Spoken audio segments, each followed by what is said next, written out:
Olá pessoal, eu sou o Rafael Santana e esse é mais um vídeo do canal Livro na Veia. Mais um diário de leituras aqui no canal e hoje vamos conversar sobre 4 livros aqui. Como vocês já puderam conferir aí no canal, já tem resenha dele por aqui. Eu terminei recentemente o livro Por Lugares Devastados, do autor John Boyne. Foi uma leitura maravilhosa, sabe, que mexe com a gente, tá? A escrita do John Boyne é uma coisa fenomenal. Eu, em algum momento, vou reler esse livro porque ele tem muitas camadas e muitos detalhezinhos na história que só depois que você já leu uma primeira vez, que quando você relê, você percebe alguns detalhes que você não tinha visto antes. Tem reviravoltas ao longo do livro. Então, reviravoltas sempre ficam melhores quando são revisitadas. Porque a gente percebe coisas que não tínhamos visto antes. É igual você ver um quadro, certo? E aí você percebe alguns detalhes nele, num primeiro olhar, e depois alguém te conta, você não viu o detalhe assim, assim, assado? E você pensa assim, não, eu não enxerguei isso no quadro. E quando você olha de novo, que você vê esses detalhes, é como se você estivesse vendo uma obra nova.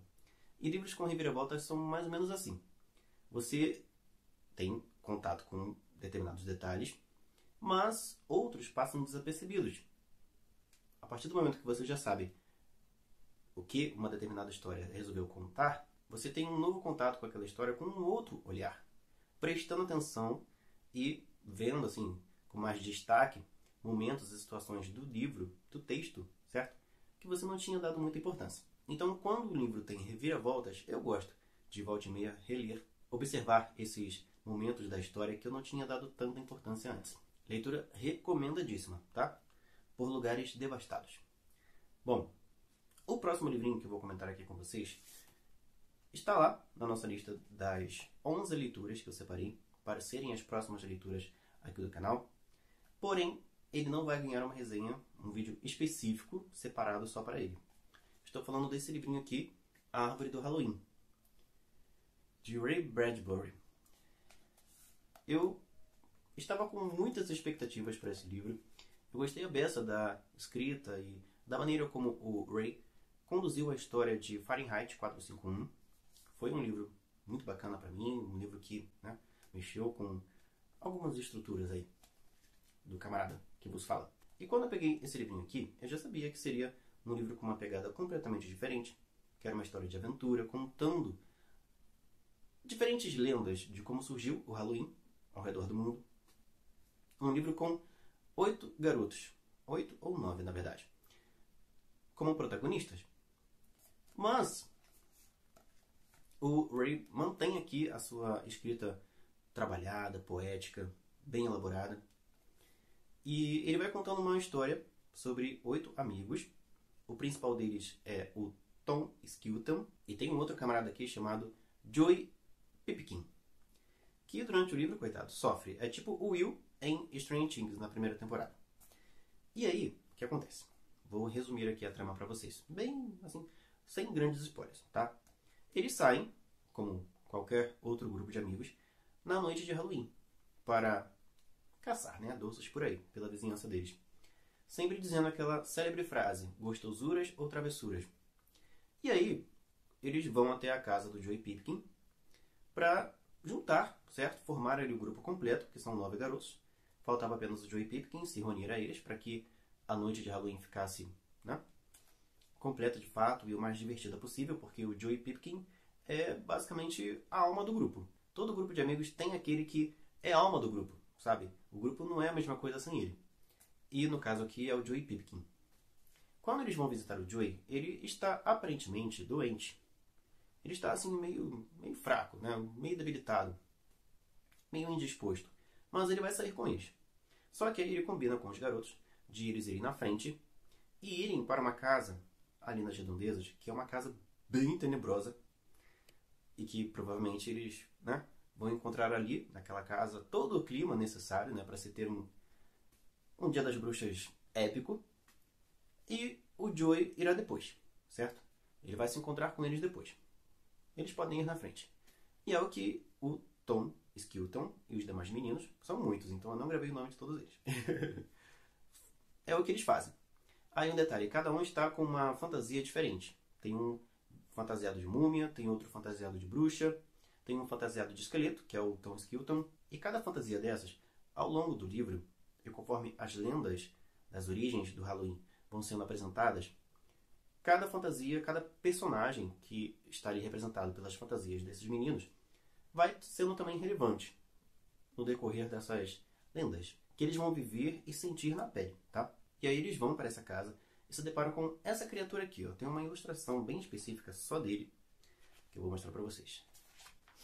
Esse camarada aqui chamado Montarlia. Ele é o morador dessa casa, que os meninos não haviam conhecido antes. E eles até se assustam um pouco quando se deparam com ele por lá. O livro tem várias ilustrações. Tem folhas brancas, o que, no meu ponto de vista, é uma coisa desagradável, né? Principalmente se você lê num ambiente com luzes artificiais. Fica bem, sabe, cansativo, assim, para as vistas. Mas, tirando esse detalhe, tem também sempre uma ilustração de uma máscara, ou de uma face meio sinistra, na abertura de cada um dos capítulos. E os meninos vão, então, para essa casa. Eles perguntam, fazem aquela, né, indagação célebre do Halloween. Gostosuras ou travessuras? E claro que eles queriam gostosuras, certo? Que o dono da casa, o Montarlia, respondesse gostosuras, porque eles querem doces, certo? Mas ele responde travessuras. E aí, né, eu não entendo muito de Halloween. Já vi alguns filmes, mas nunca vivi o Halloween, né, propriamente dito. Mas, pelo que eu entendo de Halloween, quando o dono da casa aceita o travessuras em vez do gostosuras, ele vai aprontar algo com as crianças, alguma brincadeira, alguma coisa assim, ou as crianças vão aprontar algo com o dono daquela casa. Pelo menos é o que acontece aqui no livro, né? No caso, o Montarlia, que vai aprontar com os meninos, certo? Mas eles não vão muito com a cara dele e decidem andar um pouco mais ali pelas redondezas e ir embora. Eles não vão propriamente dito porque eles ainda precisam encontrar o Joey Pipkin, esse último amigo deles que ainda não apareceu. Então eles ficam por ali, nos arredores, para esperar ele aparecer, para então eles pegarem outro rumo. E aí, conforme eles vão andando para a parte de trás dessa propriedade do Montarlia, eles encontram então essa árvore aqui, que é a árvore do Halloween. Em vez de frutos, ela possui várias abóboras. Não sei se vocês vão conseguir perceber aqui, ó. Várias abóboras com diferentes, né, rostos talhados e também todas elas iluminadas por velas por dentro. E ali começa então a aventura desses meninos. Montarlia decide então contar para eles, através da sua opção de travessuras, toda a história de diferentes lendas que deram origem ao Halloween. E são várias, tá? Eles vão para o Antigo Egito, vão para o México, vão para vários lugares diferentes do mundo. Sempre de uma forma bem mágica, assim, bem surreal, tá? E o amigo deles, o último que faltava para o grupo ficar completo, o Joey Pipkin, quando ele estava se aproximando desses meninos, ele meio que é raptado por uma sombra ali, uma ventania, né, meio aterrorizante, que carrega ele embora. E além de conhecer a história do Halloween, eles terão também que ir atrás desse amigo. Terão que resgatá-lo. E não contarei mais nada sobre a história. O que posso dizer é que a escrita do Ray é uma escrita... Vou ser sincero com vocês, tá? Pra mim, eu, Rafael Santana, eu achei um pouquinho cansativo, tá? É uma escrita bonita, ele escolheu cada palavra que ele botou aqui nesse livro, mas no contexto da história, eu acho que tem alguns trechos, assim, que a gente meio que literalmente tem que quebrar a cabeça para decifrar o que o autor quis dizer ali. Não sei se eu que sou muito burro ou o autor que, sei lá, quis fazer muita firula no texto, tá? Me perdoem vocês que não vão concordar comigo, mas é o que eu pensei, tá bom? Enquanto estava lendo esse livro aqui. Tem algumas partezinhas assim, algumas frases, alguns parágrafos, diálogos, que eu pensei, tá, ele poderia dizer essa mesma coisa com uma frase um pouco mais simples, sei lá. É literalmente como ler uma poesia, tá? Você vai encontrar ali palavras e construções de frases que foram muito bem planejadas para trazer mesmo um tom poético para o livro. Talvez por não ser o que eu estava esperando dessa história, não me agradou tanto assim, tá? E todos os lugares por onde os meninos passam, é tudo muito surreal, tudo muito fora do normal. Eu me senti lendo Alice de novo. Não sou também muito fã de Alice, eu gosto de histórias que tenham mirabolâncias, que tenham fantasia, que tenham coisas assim fora do normal, mas tem que ter algum sentido. Então, sei lá, a leitura desse livro parece que você está literalmente mergulhando num pesadelo. Não no sentido de que o livro é ruim, mas no sentido de que você vai experimentar, durante essa leitura, situações assim completamente fora do normal. Que só num sonho você viveria aquilo, você imaginaria aquilo. Então, tá aí, tá? Um pouquinho sobre a história de A Árvore do Halloween e as minhas impressões sobre essa leitura, tá bom? Não estou dizendo aqui que o livro seja ruim ou mal escrito. Só estou dizendo que não é o tipo de texto que me agrada mais, tá? E também não foi o tipo de história que mais me envolva, certo? Fica aí, então, as minhas observações sobre A Árvore do Halloween. E aí, vou comentar agora com vocês as duas leituras que estão em andamento, certo? Os livros que eu ainda não terminei de ler e que logo, logo, né, se tudo der certo, teremos um vídeo específico para cada um deles. Eu estou fazendo a leitura de Eu Sou o Rei do Castelo, de Susan Hill. Não vou mais apoiar meus livros na minha perna, tá? Para que aquela situação aí do último vídeo de diário de leituras não se repita. E enquanto leio Eu Sou o Rei do Castelo na ida e na volta do trabalho, estou lendo também A Dança da Morte de Stephen King em casa, tá? Não estou levando ele para o trabalho na mochila, para não acontecer, né, algo parecido com o que aconteceu no último vídeo. No último vídeo de diários de leitura, tá? Quem viu, viu. Bom, vamos lá. Vamos falar sobre um de cada vez. Neste momento, eu estou na página... Hoje é dia 29 de maio, tá, gente? Estou na página 115, que é o capítulo 8. Eu também tinha muitas expectativas para esse livro, tá? As poucas pessoas que eu vi falando sobre ele falaram super bem. E aí, eu vou ler para vocês aqui um blurb, como dizem por aí, né? Uma frase de efeito de ou um autor que leu a obra ou algum veículo da imprensa que deu uma opinião sobre a obra. E diz aqui o seguinte: igualado em horror apenas por O Senhor das Moscas. Isso foi dito por um jornal chamado Sunday Telegraph. Não sei se meu inglês, né, tá bacana, tá? Mas não esquentem a cabeça com isso. Eu não esquento. Então, quando eu li isso daqui, eu pensei, gente, esse livro aqui deve ser maravilhoso, né? Não é uma resenha aqui, tá? É só algumas breves opiniões, até onde eu já li na história. O Senhor das Moscas é um dos melhores livros que eu já li na minha vida. Tem resenha aqui no canal, foi inclusive uma das primeiras que eu fiz aqui pra vocês. E quando você encontra, né, uma opinião de um jornal comparando um livro com O Senhor das Moscas, é óbvio que eu vou correr para ler aquele livro. A não ser que seja uma inversão. Nossa. Tem um mosquito ali que tá graúdo, hein? Depois eu mato ele. Minha cat tá aqui. Bom, já havia aí algumas obras meio que pegando a ideia e recriando, sabe? Com outra temática, de outra forma, a história de O Senhor das Moscas. Mas, quanto mais próxima for daquele livro, melhor pra mim. E eu estava aguardando isso aqui nessa história. Por enquanto, a única coisa que eu encontrei mais aqui nesse livro foi picuinha de crianças que não querem dividir o mesmo teto. Basicamente, esse livro, até o momento, tá? É isso. Eu ainda não vi na história esse horror que foi dito aqui nessa frase, certo? Em Senhor das Moscas, mais ou menos ali na metade do livro, a gente já começa a ver que a coisa vai desandar completamente. Que a coisa, né, vai chegar no ponto ali que só Deus sabe. E que haja coração, né? E realmente é o que acontece. Tem que ter muito estômago para ler O Senhor das Moscas até o fim. E eu estou mais ou menos na metade do livro, certo? Desse livro aqui. E até agora, eu não vi esse horror todo que está dito aqui não, tá? Eu estava esperando um livro com uma pegada aí de horror, de terror, de suspense, e ainda não é o que eu estou encontrando nessa história. Por enquanto, eu não vi nada de Senhor das Moscas aqui nesse livro, tá? Então as minhas expectativas foram frustradas até o momento.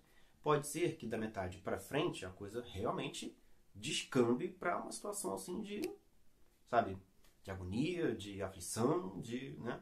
Meu Deus, salvem essa criança. Que é o que eu vivi com a leitura de Senhor das Moscas. Por enquanto, não é o que eu estou encontrando aqui, tá? Tem tensão, tem um clima ali, né, de picuinho, né? Um atrito ali constante entre esses dois meninos aqui, da capa. Mas ainda tá bem leve a história. Não tem nada assim muito pesado, não. Por enquanto, não. Né? Vamos ver o que me reserva na segunda metade do livro, certo? Na resenha, contarei tudo pra vocês. Tudo sem tantos spoilers, tá? Vocês sabem que eu tento evitar o máximo possível de trazer muitos spoilers pra vocês. Porque eu quero que vocês leiam os livros que eu apresento, certo? Bom, sobre A Dança da Morte. Também serei breve aqui. Espero eu estar sendo breve.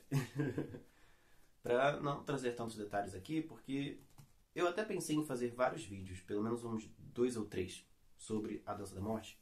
Mas eu vou fazer uma resenha só, um vídeo só sobre esse livro e provavelmente vai ficar bem grande esse vídeo. Então, é para quem realmente quer muito ler esse livro ou para quem já leu e quer reviver, né, algumas lembranças dessa leitura. Eu estou nesse momento, lembrando que hoje é dia 29 de maio, certo?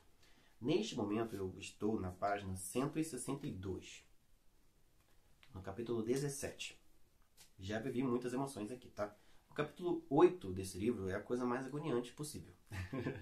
Foi pelo menos para mim.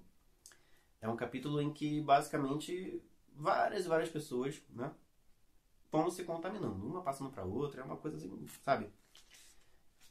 A página 100, inclusive, o primeiro parágrafo da página 100, deixa eu chegar lá. Ó,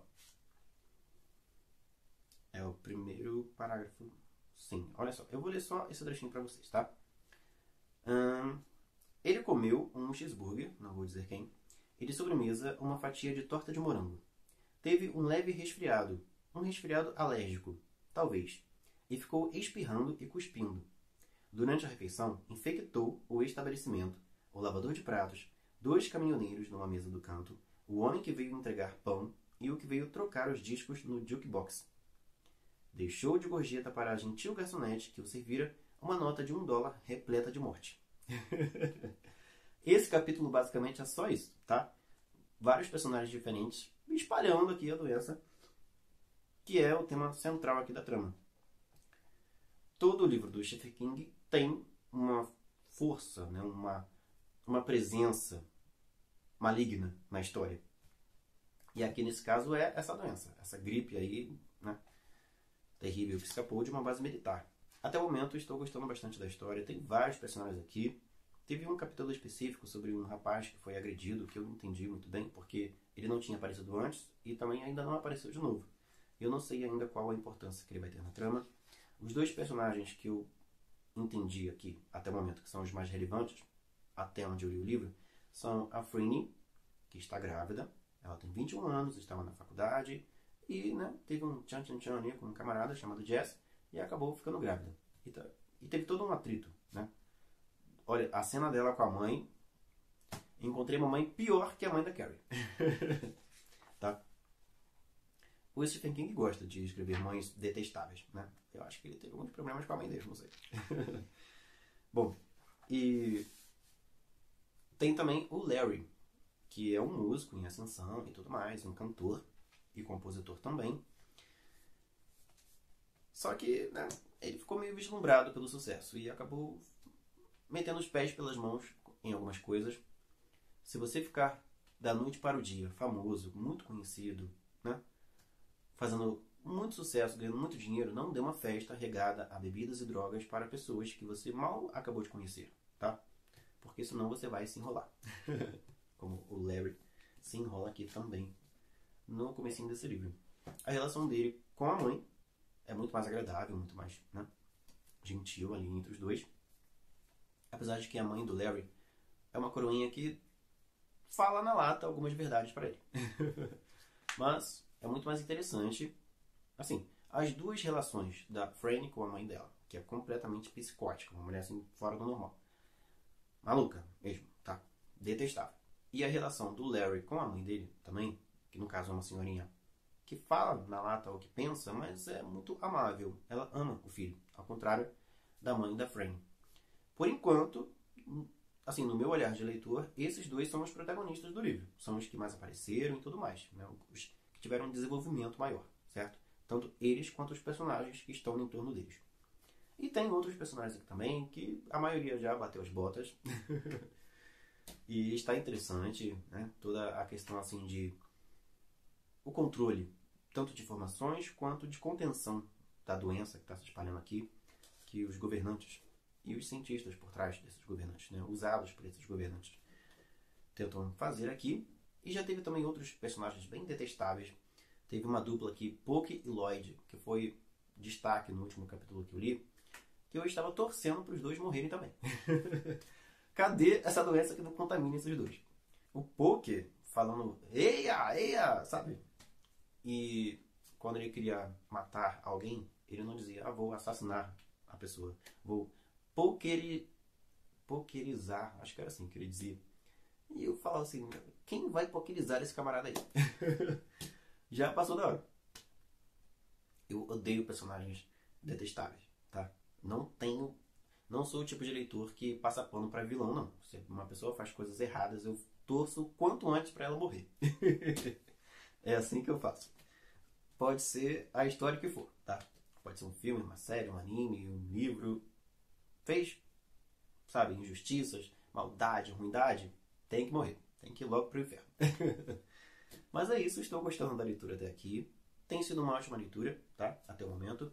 E no decorrer dela, eu vou trazendo as atualizações dessa leitura gigantesca para vocês. Nos vídeos de diário de leituras, tá? Não vou fazer vídeos específicos para A Dança da Morte. Farei uma única resenha, que provavelmente vai ser bem longa, comentando então, de uma forma geral, sobre o livro, tá bom? Essas então são as leituras que estão em andamento, tá? E as leituras concluídas recentemente foram então Por Lugares Devastados, que já tem vídeo aqui no canal, e Árvore do Halloween. Um forte abraço para você que viu esse vídeo até aqui, que já se inscreveu no nosso canal e que já deixou o seu like. Também diga aqui nos comentários o que você achou desses livros, tanto os que eu já concluí, quanto os que estou lendo ainda neste momento. Um forte abraço e até o próximo vídeo.